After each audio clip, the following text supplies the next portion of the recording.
நம்ம படையப்பா ரெஸ்டாரண்ட்டில் சிக்கன் லாப்பான்னு ஒன்று இருக்குது.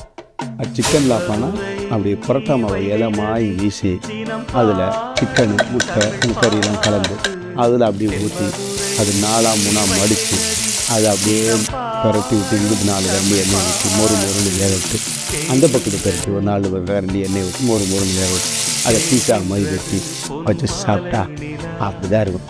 ஒரு திருப்பு வந்து பாருங்கள், அவ்வளோ அருமையாக இருக்கும்.